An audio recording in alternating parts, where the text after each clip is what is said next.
everyone, welcome back to IEEE RAIT, which is your destination to learn something new in each video. In today's video as well, we have aimed to learn something new and interesting. So let's start. The idea of improving our abilities and expanding our human potential is not new and is in fact age-old. From the domestication of animals to the invention of eyeglasses, we have been steadily seeking to improve ourselves throughout history. The newest frontier in this quest for self-improvement lies in human augmentation. This video will explore the history of human augmentation, examine what it means for society, and how we might apply these technologies today. Keep watching to learn more about this evolving field that holds immense promise for future generations. So, what is human augmentation?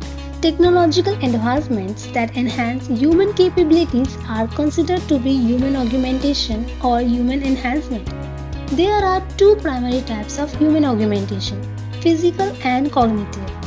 The primary goal of each type is to improve the abilities or capacities of the person. For example, someone might want to become stronger or faster or wear bifocal goggles so that they can see better with their weaker eye. At the same time, there are also important social implications to these technologies. For example, if humans were able to fly, then they would be able to go places that they currently cannot even dream of. Similarly, if all people could read better, then they would be able to take full advantage of their literacy. Now, physical augmentation. The term physical augmentation relates to the enhancement of human physical abilities. This usually involves the use of technology that is worn or held by or implanted into the body. For example, bionic eyes would improve visual perception, exoskeletons would improve physical strength, and virtual reality displays might be used to create a sense of touch for people who are paralyzed. Next, cognitive augmentation. Cognitive human augmentation refers to technologies that improve human intellectual abilities or capabilities. This typically involves the use of technology that is held or worn by or implanted into the body.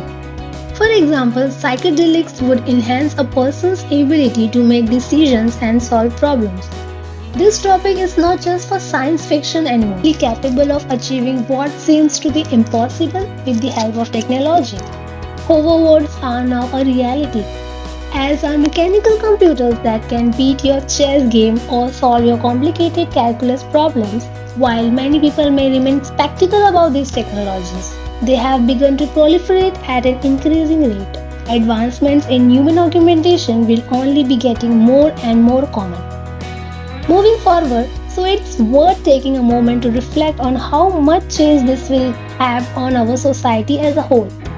Today, our ears are being opened to a new area of possibilities that will greatly extend human capabilities. More specifically, I am talking about the ways that technology is being used to improve the human body. Scientists are taking advantage of the fact that humans are born with blank slate. We have no instincts, no natural reactions programmed into us, whereas any creature is born with its own set of pre-existing instincts. This makes it possible for us to use technology to change our natural state. There is no denying that technology plays an integral role in our lives today. We are now able to make vast advancements with it. But how do people like you and I continue to learn? With this in mind, we think it's time we started looking at a relationship between biology and technology. This is the new perspective on what has been previously considered as two separate entities. We are going to take a look at why biology is such an important field today, how it relates to technology, and some of the ways that technology can change your life as a whole biologist.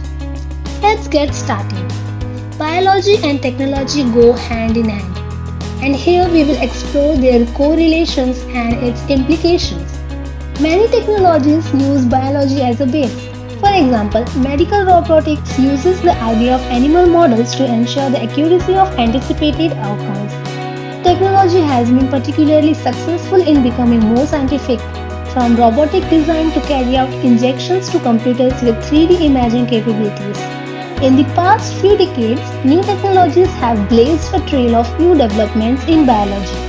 From stem cell biology to genomics, largely thanks to technological advances.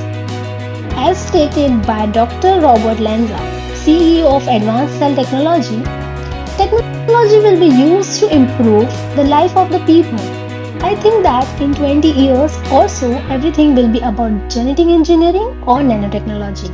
That's all. Hope you learned something new in this video. And if you did, make sure you like, comment, share, subscribe, and hit the bell icon to stay updated. Thank you.